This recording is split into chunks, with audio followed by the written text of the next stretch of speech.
Olá, pessoal, tudo bem? Me chamo Ivete Luna e sou professora no Instituto de Economia da Unicamp.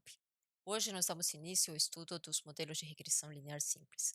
E para começar, a modo ilustrativo, eu utilizo para construir este gráfico de dispersão os dados da base CARS, que já vem automaticamente instalada junto com o R. E essa base, né, contém informações a respeito de duas variáveis de automóveis de marcas diversas. No eixo horizontal, eu tenho a primeira variável, que é chamada nessa base de speed, ou seja, velocidade, que representa a velocidade máxima que estes carros podem atingir. Por outro lado, no eixo vertical, eu estou colocando a segunda variável da base, que é a variável dist, ou distância, que representa o percurso que os carros necessitam para voltar à velocidade zero, ou seja, para parar novamente, né?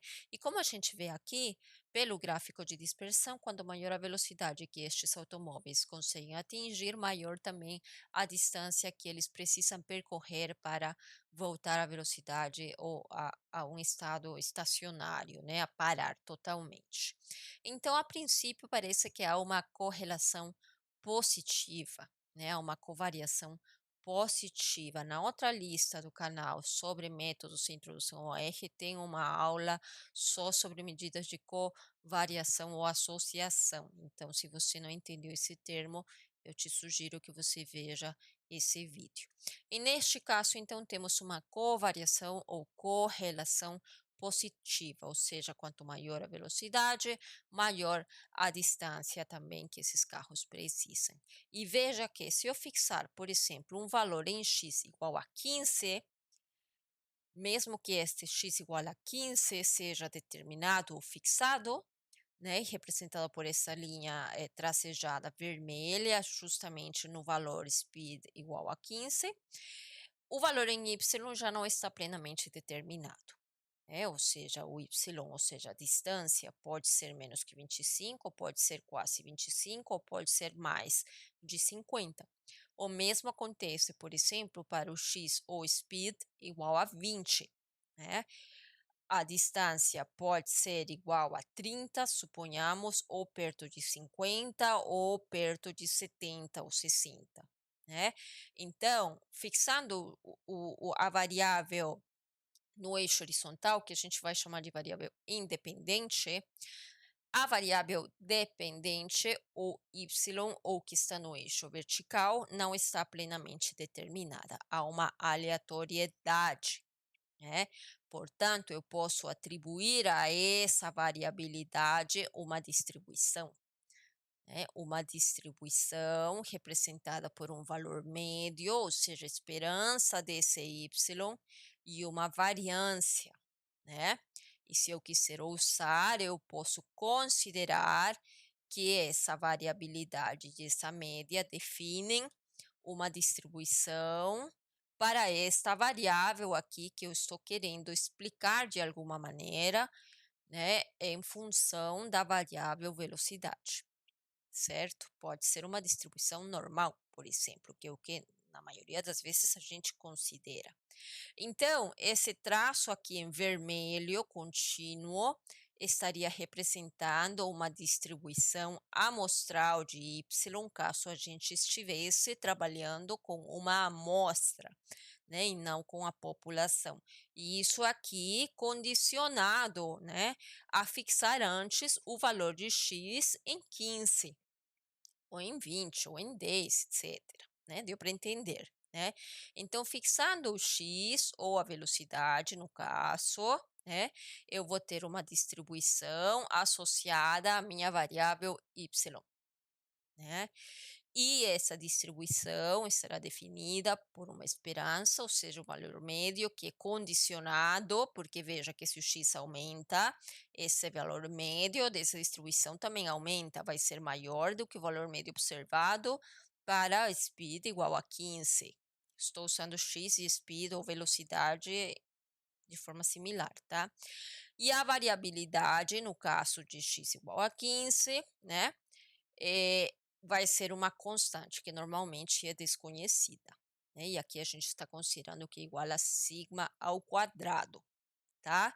Aqui eu coloquei a distribuição amostral porque normalmente a gente vai trabalhar com amostras, mas dado que no caso estamos considerando que uma população, essa daqui não teria que ser amostral, seria que ser uma distribuição com uma média e uma variância, certo?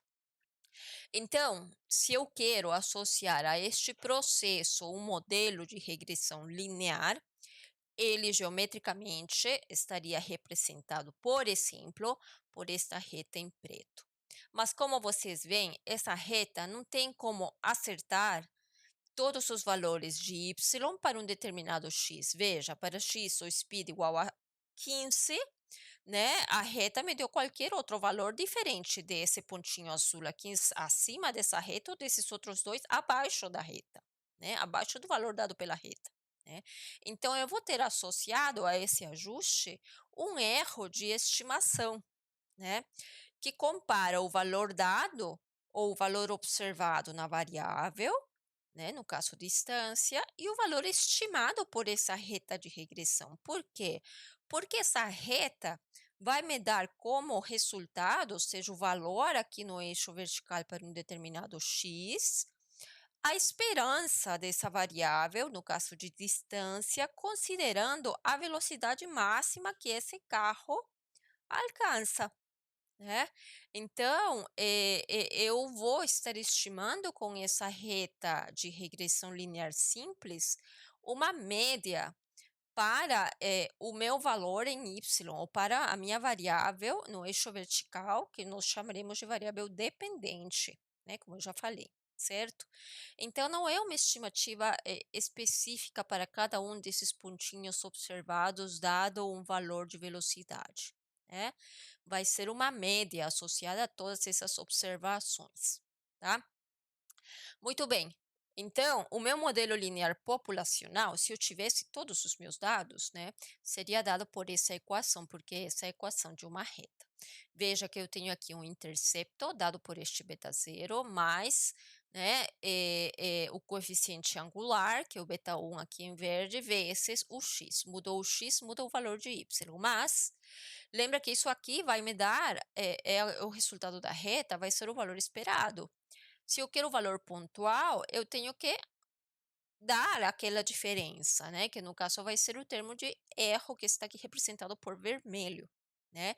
Então, embora esse x seja fixo, esse carinha aqui muda, né? É uma variável aleatória, né? Que faz com que no final o y também seja uma variável aleatória. Então, neste caso, já nos termos econométricos, dissemos que esse x, né, esse x grandão aqui é uma variável independente ou determinística, ou seja, você conhece ela, você fixa ela para especificar depois, né, os valores em y.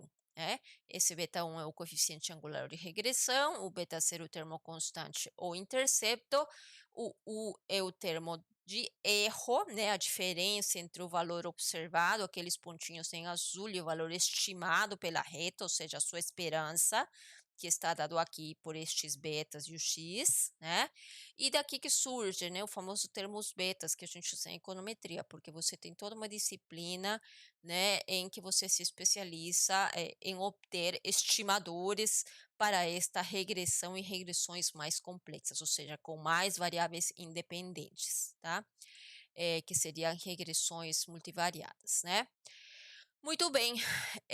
Quais os pressupostos desse modelo? Bom, primeiro que é um modelo linear nos parâmetros, né? Veja aqui, o beta 0 e o beta 1 são valores fixos, né? Constantes, né? E eu estou ajustando aqui uma reta, né? Eu podia ter uma equação aqui não linear nos parâmetros, mas nós veremos isso mais à frente quando estudemos a anamorfose. Temos que o x é o valor fixo, como nós já falamos, esse termo de erro, em média, é zero. Eu expliquei isso também no vídeo de estimadores de mínimos quadrados. Isso significa, então, que você não tem um viés, ou seja, uma propensão a, por exemplo, ter erros maiores com o aumento do x, né? Os erros variam sempre para mais e para menos com relação ao valor esperado estimado, então você não tem nenhum viés neles. E a esperança, né, o valor médio estimado para o y condicionado a um determinado valor em x vai ser dada, né, por todos os outros termos menos este aqui, que é o resíduo, né. Que mais? Os resíduos têm uma variância constante, veja que é independente do x, né, e a esse processo a gente chama de um processo homocedástico, ou seja, a variabilidade dos meus erros não aumenta com o aumento de x, por exemplo, e esses resíduos são covariados, ou seja, é uma amostra independente, né? Então, quanto que o erro no y para o x igual a 15, por exemplo, não tem nada a ver com o quanto que eu vou errar ao estimar o y para o x igual a 20. Essa seria a tradução, né, desta condição aqui, deste pressuposto, tá? Nós dissemos então que esses resíduos não são autocorrelacionados, ou seja, um resíduo não tem nada a ver com os anteriores ou os futuros, tá? Bom, tem uma hipótese adicional, né, que nos dá um certo conforto e que mais à frente, quando a gente trabalha já com as amostras, será importante para fins de inferência, é que os resíduos, né, apresentam, né, com N grande, você sabe disso, né, uma distribuição normal com média zero, né, veja aqui a esperança é zero, e variância constante, né, que é esse sigma ao quadrado, tá? Não é necessário para fins de estimação, mas sim para fins de inferência, tá? Bom, nós não teremos a população, né? Trabalharemos apenas com uma amostra, então eu não vou ter este modelo aqui, né? Lembra quando a gente faz testes de hipóteses sobre a média e a variância? Você primeiro obtém uma estimativa a partir de uma amostra, ou seja, a média amostral para inferir sobre a média populacional, porque você não tem ela, né? Aqui vai ser a mesma coisa. Você sabe que, teoricamente, essa relação entre essas duas variáveis x e y é linear. Portanto, tem essa forma, né, econométrica, mas você não conhece esse beta zero e esse beta 1, nem esses resíduos. Você não conhece essa variância. Você só vai ter as amostras, né? Você vai ter um conjunto de dados a partir do qual você terá estimadores, os melhores possíveis, que no caso aqui eu estou chamando de beta zero chapéu e beta 1 chapéu. Estou usando o termo chapéu mesmo, tá? Beta zero chapéu, beta 1 chapéu, então serão estimadores, de preferência os melhores possíveis, não viesados, os mais eficientes, né, para os nossos parâmetros populacionais. E esse E seria também o nosso erro de estimação para cada elemento na tua amostra, veja, né? A tua amostra aqui vai ser de tamanho N, né? O erro de estimação, então, vai ser dado pela diferença entre o valor observado para cada elemento da tua amostra e o valor estimado, né? Que no caso nós já sabemos que o valor médio condicionado a esse x, né? Como gráfico, né? Que dá início a este vídeo. Então, como é que a gente faz para obter esses estimadores? Bom, nós aplicamos o que já aprendemos no vídeo anterior de mínimos quadrados, né? Aplicamos o método de otimização por mínimos quadrados ordinários, ou MQO, né? Que consiste em obter esses estimadores para os nossos betas a partir da minimização dos erros quadrados totais, né? Ou seja, a minimização da soma de todos os erros de estimação elevados ao quadrado. Substituindo esse erro, a gente tem aqui a diferença entre o valor observado e o valor estimado, que não é outra coisa que aquela esperança, né? Então, como você vê, né, estamos em um problema de otimização. A gente já aprendeu a obter esses estimadores, né, no vídeo anterior sobre estimadores de MQO, né, e a partir desses resultados, a gente viu no vídeo anterior que a gente consegue um sistema que a gente chama um sistema possível e determinado, ou seja, possível de resolver. A sua solução está bem definida, né? Por quê? Porque você vê aqui que todos os termos em azul serão dados, serão números, né, calculados a partir dos dados na tua amostra. E você tem aqui duas equações com duas incógnitas, o beta 0 chapéu e o beta 1 chapéu, né? Então, com duas equações e duas incógnitas, você resolve isso na mão, né, gente? Não precisa nenhum R para isso, né? Claro, se a amostra for pequena, né? Se a amostra for grande, é melhor usar um software.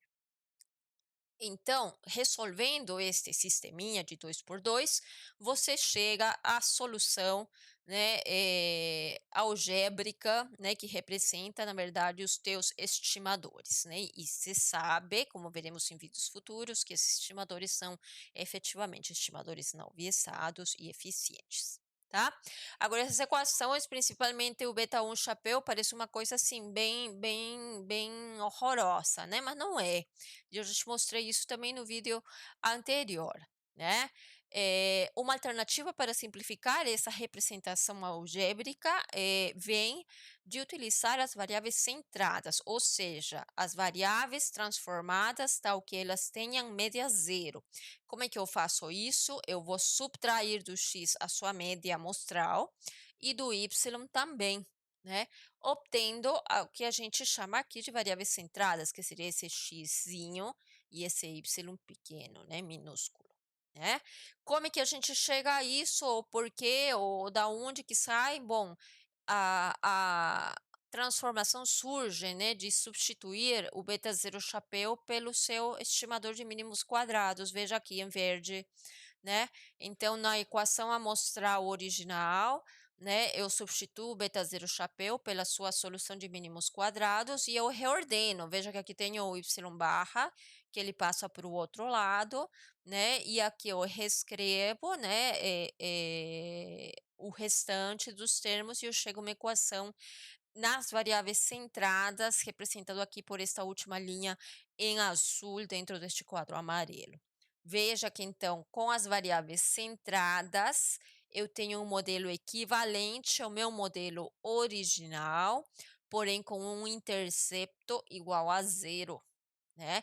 E obtendo o estimador de MQO a partir desta equação para o beta 1 chapéu, ou seja, uma única incógnita, né, a gente chega a esses resultado aqui em vermelho, ó. Veja que o método de mínimos quadrados ordinários me permite calcular esse beta 1 chapéu, ou seja, o meu coeficiente angular ou de regressão, com qualquer uma dessas equações, né. Aqui você utiliza todas essas definições, né, de médias e tudo mais, e você chega a todos esses resultados, mas pela variável centrada, esse beta 1 chapéu também pode ser calculado a partir desta representação em vermelho na última linha aqui no slide, né, que ao meu ver é muito mais simples, tá? É muito mais simples e quando a gente tem aulas presenciais e resolve aqueles exercícios numéricos pedagógicos, né, na mão eu acabo utilizando essa representação porque eu considero que é mais fácil.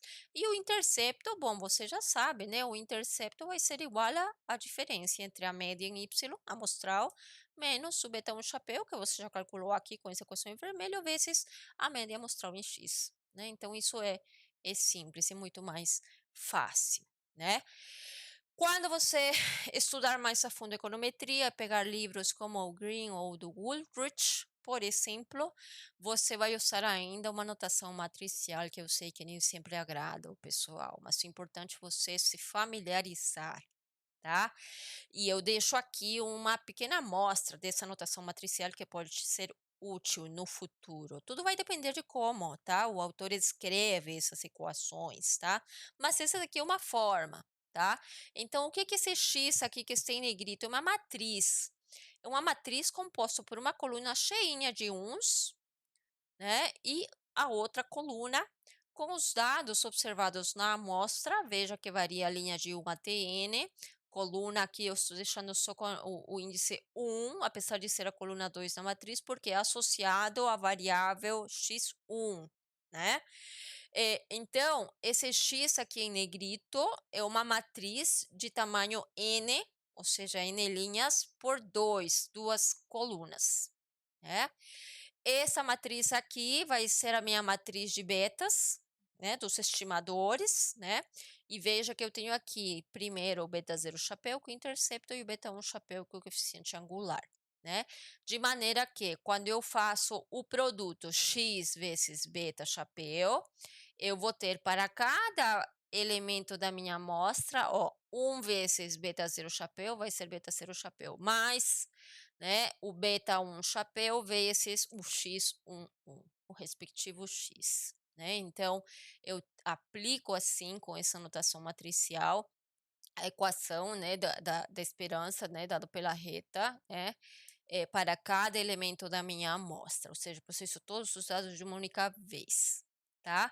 Então aqui, ó, como é que eu faço para resolver? Lembra que pelos métodos de MQO eu chego a um sistema possível determinado, né, um sistema de 2 por 2, né, e os coeficientes são funções de todos os dados da amostra, né.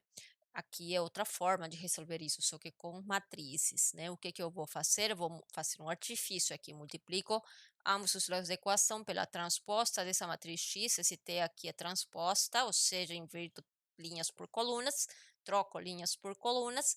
Com isso, eu tenho aqui uma matriz quadrada, né, que costuma ser inversível, tá? Eu consigo inverter, esse menos um aqui é a inversa dessa matriz, né? E na hora de inverter, de multiplicar pela inversa de cada um dos lados, né? A inversa de uma matriz pela própria matriz, é a matriz identidade, ou seja, um, né?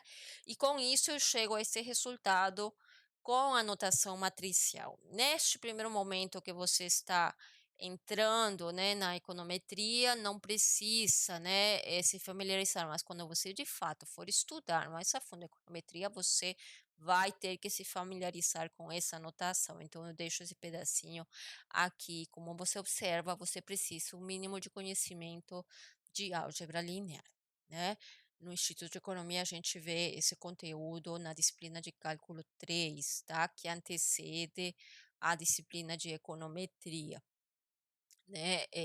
Mas se você não viu ainda, tudo bem também, né?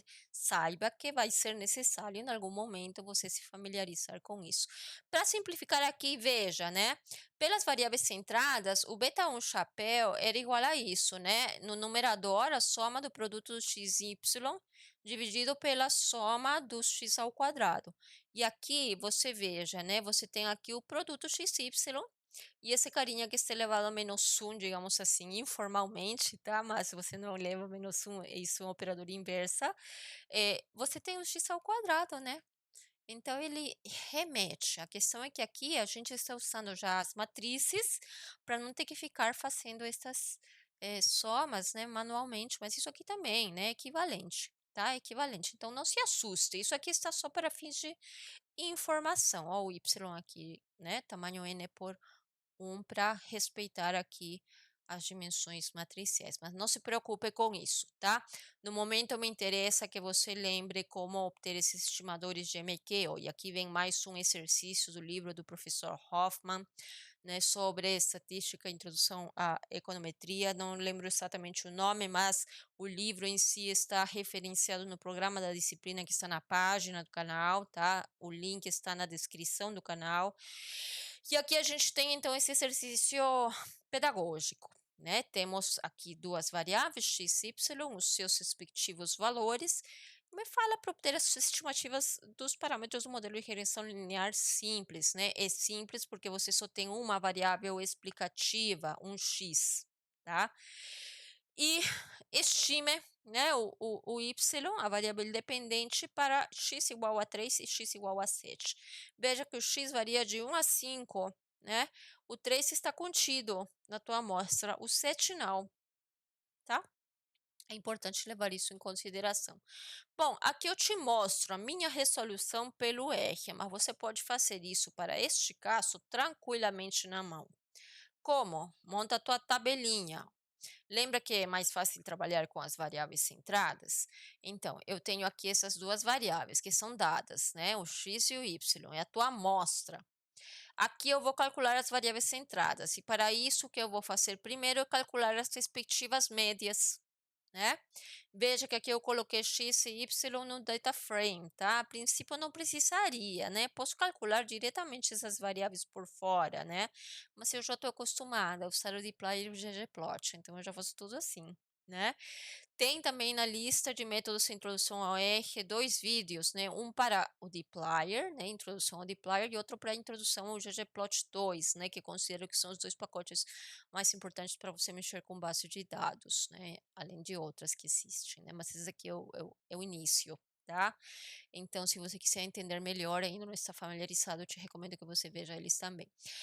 Ok, tenho aqui então coluna 3 e 4 do meu data frame de nome DF, né? As variáveis já centradas, ou seja, eu peguei esse x e subtraí a média para cada um desses valores. A média do x, ou amostral, deu 3. Então, 1 menos 3 vai me dar menos 2. 2 menos 3, menos 1. 3 menos 3, 0. E assim por diante. Né? Para o y também a mesma coisa. A variável centrada vai ser igual a esse y grandão menos a sua média. A média deu 9,2. Então, 6 menos 9,2 vai me dar menos 3,2 e assim por diante. Depois de calcular essas duas colunas, eu calculo a coluna referente ao produto, x vezes y, lembra? Porque isso vai no numerador, né? E, finalmente, calculo o x ao quadrado, que aqui no meu data frame estou chamando de x2, tá? E essas 4 colunas do data frame eu calculo aqui, ó, com a função mutate do pacote dplyr e operador pipe, né? Isso aqui é um único operador. É como se fosse uma setinha, tá? Muito bem, aqui você vê, o x vai ser igual ao x grandão menos a sua média amostral. O y vai ser igual ao y grandão menos a média amostral. O xy vai ser igual ao produto das colunas x e y, né, centradas, calculadas anteriormente. E o x2 é o x centrado ao quadrado, né? Finalmente, o beta 1 chapéu, aqui eu coloquei H de hat em inglês, né? Beta 1 chapéu, vai ser igual à soma dessa coluna de produtos dividido pela soma da coluna, de todos os elementos na coluna dos xzinhos, dos x centrados ao quadrado, tá? Com isso, eu consigo um beta 1 chapéu igual a 2,2, tá? O beta 0 vai ser igual a média amostral em y menos o beta 1 chapéu vezes a média amostral em x. E com isso eu tenho um beta 0 chapéu igual a 2,6. Aqui o beta 0 chapéu eu estou chamando de beta 0H. Veja de novo que as contas não são complicadas para este exercício, né, de aprendizado, né, de absorção, de fixação, né? Então você pode fazer isso na mão se você não quiser usar o R, tá? Muito bem, temos então esses estimadores. Veja que isso aqui não é o beta 0. Eu não tenho o beta 0. Eu tenho aqui como 2,6 o beta 0 chapéu, tá? Como estimador de mínimos quadrados desse cara. Aí, o que que eu vou fazer? Eu vou plotar a minha reta, né? Aqui, eu estou deixando aqui para você a rotininha, né? Para você calcular plotar, obter esse gráfico. Tá? Os pontos em vermelho representam os dados, né, os pares x e y da tua amostra, né? Então, por exemplo, para x igual a 3, y igual a 7. Venho aqui, ó, x igual a 3, y igual a 7. Essas linhas aqui, horizontal e vertical, y igual a 7, está aqui o pontinho vermelho. Mas as linhas tracejadas em preto, horizontal e vertical, representam, né, passam pelos valores médios amostrais de x e y. E como você vê, né, parece até coincidência, né, mas não é. Ó, o ponto x barra y barra passa, isso é regra, passa sempre pela reta ajustada de regressão. Ou seja, esse pontinho 3, 9,2 sempre pertencerá à reta, tá? Mas veja que para o dado observado na minha amostra, por exemplo, para x igual a 3 aqui, na minha amostra eu tive y igual a 7, não 9,2. Né? Então, você vai ter aqui um erro, né? Aquele E amostral, tá? O resíduo. E a ideia dos estimadores de mínimos quadrados é justamente diminuir, né, esses resíduos, tá? E veja que os resíduos estão para cima e para baixo, né? Então, se você analisa esses resíduos, eles têm que ser não correlacionados, eles têm que ter média zero. Então, se você soma esses resíduos e divide por, no caso, 5, esse valor tem que te dar zero, tá? Que mais? Bom, as estimativas, né, para os próximos valores, ó, para x igual a 3, 7, eu pus aqui um adicional para x igual a 4. Veja que o x igual a 3 é justamente o valor médio, né, da tua amostra, do teu conjunto de dados, né. Então se a gente calcula esses valores, ó, você vê que para x igual a 3 você tem o y igual a 9,2, que é a média amostral em y, né, como já vimos no slide anterior. Para x igual a 7, é um dado fora da amostra, você tem que o y vai dar 18. E para x igual a 4, que está aqui, né, e que faz parte da tua amostra, o y, né, dado a esperança do y condicional do x igual a 4, dado pela reta ajustada, que está aqui em azul, vai dar 11,4, não vai dar 11, como está aqui na tua amostra, né? Até porque dificilmente você vai conseguir uma reta ajustada nas tuas aplicações reais que passa por todos os pontos, é impossível, né? Uma reta é definida só por 2 pontos, você vai ter centenas, às vezes dezenas ou milhares de pontos, então não, não vai dar. Então você vai ter erros de estimação, que serão dados justamente pela diferença entre o valor observado e o valor estimado, tá? Aqui veja esse pontinho em verde aqui afastado, né? E veja esses outros dois que não estavam necessariamente na tua amostra. No caso, o 3 e o 4 estavam, né? Eles quase acertaram. No caso do x igual a 3, acerta, porque esse dado pertence à reta mesmo, passa pela reta, né? Agora, para o x igual a 4 é um pequeno erro de estimação, mas aqui, né, há uma incerteza maior, né, porque o x igual a 7, teu modelo nunca viu, né? Muitos chamam isso de previsão, né? Você olha mais à frente e estima o que que acontece, né? Mas lá na frente a gente vai ver que quanto mais afastado esse valor em x estiver, maior, né, a tua margem de erro para a estimativa que você der para o teu y, né? Muito bem, gente. É com isso então que a gente fecha aqui este vídeo. Aqui temos mais um exemplo, né, do valor, né? Você tem aqui os erros de estimação. Espero que tenha ficado claro e no próximo vídeo seguiremos estudando então regressão linear simples, tá? Até a próxima.